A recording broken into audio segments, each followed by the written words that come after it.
Hi, I'm Wendy Schuchart, editor-in-chief of ITPro and datacenternowledge.com, and I am coming to you live from the DCK news desk at Data Center World 2024 in Washington, D.C.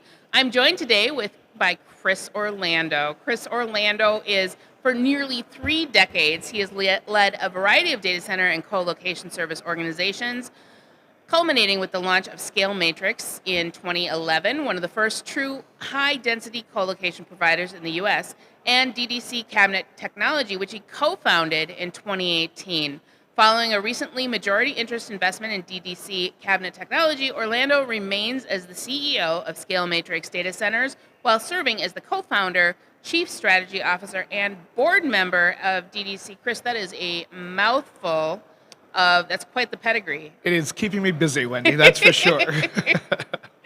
So, talk to me a little bit about the data center landscape today. In terms of what kind of challenges are you seeing when your partners come to you and they say, "I've got problems, Chris, fix it." What are they seeing? Yeah, I mean, I think the name of the game today, especially here at DCD 24, right, is density, right? And how are we solving for it? You know, we used to look at the data center as kind of a one-size-fits-all solution, and it's just not that way anymore, right? We were managing to a certain density profile, and now workloads are different, density requirements are different, energy profiles are different, so we have to find a way to solve for that. And that's really where, you know, our solutions kind of were born from. My business partner, Mark Hortensi, and I started building data centers 20 years ago. And as we did, we learned things about how the data center operated, and we just kept trying to improve on the design, and that's how we came up with DDC. So yeah, that's how DDC got started, right? You needed this stuff, and we were colo just built operators. We saw problems in our own operation, so we just continued to innovate around those issues, trying to make it better for our customers.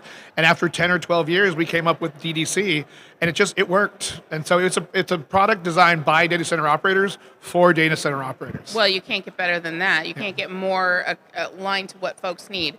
Tell us a little bit now. I've been hearing a little bit about the S-Series cabinets and how they're solving some of the challenges of the industry. Can you tell us a little bit more about that and about those challenges? Yeah, so I mean, a lot of the data center workloads today are still being air-cooled. In fact, 95% of them are still being air-cooled, even though there's a lot of buzz around liquid cooling. Air cooling is the way that most of it's still done. Yep. It's a very efficient way to cool if it's done correctly. And the S-Series basically takes what used to be that one-size-fits-all data center and concatenates it down into a single cabinet. And so if you take the workload and you look at how to cool at the cabinet level, you're cooling much less space. You're being able to focus the amount of cooling necessary based on the actual workload. And if you do that dynamically, which is dynamic density control, right, you can be very efficient. So the S-Series lets you use less water, which is your cooling medium, less power to drive the fans, and be very specific in the environment you create for that one rack of gear. And if you can do that across the data center, whether it's a 5 kilowatt rack, a 20 kilowatt rack, or an 80 kilowatt rack, overall you make this giant efficiency improvement, and the hardware actually runs better and has a better tuned environment around it, which you simply can't do at the data center level or at the row level. Now we're getting so precise that we're focused on the cabinet level. And that's a really great thing for operators of data centers because it's hard to, build one size fits all and have it work. Today, we're thinking about, let's put our high-density workloads over here and maybe build a water solution. Let's put our networking gear over here and our enterprise workloads here. With S-Series, we allow the customers to build at the platform level. Every cabinet looks the same. Every cabinet can dynamically scale from 5 kilowatts to 80 kilowatts. So instead of worrying about which jigsaw puzzle you put in each place, you just deploy your workloads in the cabinets. And the system will allow more water and more air into the cabinets that need it dynamically. So it's really a one-size-fits-all solution that we've been trying to do for a long time. How does it control? How does it know what is needed when and where? Sure. So the cabinet has a variety of telemetry sensors built throughout it. We're looking at how much power is coming out of the power strip and what thermal temperatures are coming both in the front of the rack and the back. We have more data coming out of each rack than most data centers do at total. And so through looking at all that data with our software, we adjust the amount of water that flows to that cabinet through the heat exchanger and the amount of air that's created in the cabinet for those workloads. And that is a dynamically different thing than trying that one-size-fits-all model.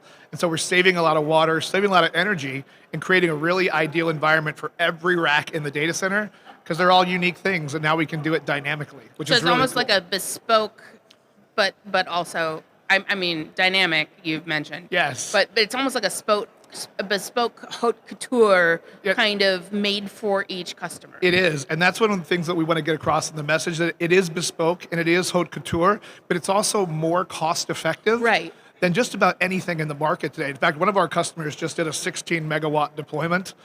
They looked at rear door heat exchangers, they looked at in-row kind of containment, both hot and cold, and they looked at our DDC S-Series. And at the end of their third-party review, it was cheaper to build the data center with our technology S-Series in day one costs from a construction perspective than any other solution they found in the market. And that's before you take into account all of the energy efficiency and savings from ongoing operations for the rest of the life of that data center. Wow. It's a really cool product, and we're having so much fun here at Data Center World showing it off. Well, that is exceptional. I'm really. Have you gotten a chance to go to any of the panels, or what are you really excited that you're seeing here at the conference? What I'm excited to see is that while there's a lot of hype around water, which Yeah. is an important thing, but it's a small segment of what's coming down the pipeline, right? It's exciting to see that we're starting to see innovations around air cooling, right? And the fact that some of the very big companies that are here, I've spoken to some of the giants in the industry, great content and great people here at the show, but they're coming to us saying, hey, Chris, we know we're going to have to solve for this 5% of our ultra high density workloads, but we need to more efficiently manage air in the data center for all the rest of the stuff that we're doing. Right. And these are giant companies that are now seeing that patchwork of stuff in the data center needs a way of solving for it that's not so patchy, right? We want to have a more uniform way of solving for density and efficiency across all these different workloads. And that's one of the things that we're helping solve a lot, and I'm seeing others start to innovate in those areas, and that's exciting. And so, really, in your opinion, is that what makes DDC cabinets really stand out amongst the competition, or what are you? What's the innovation? Yeah, the fact that we are a system that allows you to be super high density, but Yeah. still use the regular median of water as a cooling metric. Most data centers are built with a water loop or some similar type of chilling solution. Right. If you can take your old raised floor or your old containment area and instead simply just start to drop our cabinets in, right, and connect them to your existing resources, water and power that were already there, you instantly revitalize that data center and make it capable of handling tomorrow and the next 10 years worth of workloads overnight. And so that's a super unique feature for us. Another one is the fact that we're the only solution today in the market that encloses the data center space and uses a very high pressure fan in the front and a return fan in the back that actually helps us control static pressure both across the servers and across the heat exchanger coil. And that velocity augmentation created by those two fans is helping us cool workloads that originally they thought maybe we're going to need to go to water for this solution. But today we have customers running that gear in our cabinets with only air, working Whoa. in a really, really exceptional way. Whoa. Yeah. So don't even have to go to the water Yeah, station. and water will be necessary for in- some things, but we're in creating the a path. future, you could, right? Yeah. It's still We call it workable. building a bridge, right? Amazing. So we're building a bridge from air to water, and we think the bridge is long and has a lot of lifespan ahead of it. It does. Can you talk just in the few seconds we have left? Can you Yeah. talk about what's happening next? What's in the next 10 years? What does the roadmap look like? I think in the next 10 years for our product and probably the data center as well, we're going to be looking at how do we create, the Swiss Army knife of data centers, right? How do we do air and water efficiently at scale in the data center, still supporting all the variety and beautiful different workloads that we have to support as data center operators? I think that's going to be important. We have a roadmap for our technology that does the highest density air, and eventually will be the highest density water as well. And under that model, customers will say, hey, look, we're building at the platform level using this product or a product similar, and we're going to be able to host any workload we know we need without wasting any energy, without wasting any water. And so that's the nirvana that we're shooting for, and we think we're on our way there. Without wasting any water is the magic Water. magic phrase that Yeah. everybody wants to hear. Thank you so much, Chris, Thank you, Wendy, for having joining us. us. And thank you, watchers and viewers. We are excited to bring part of Data Center World to you here at the Data Center News Desk. I'm Wendy Schuchart signing out. Thank you.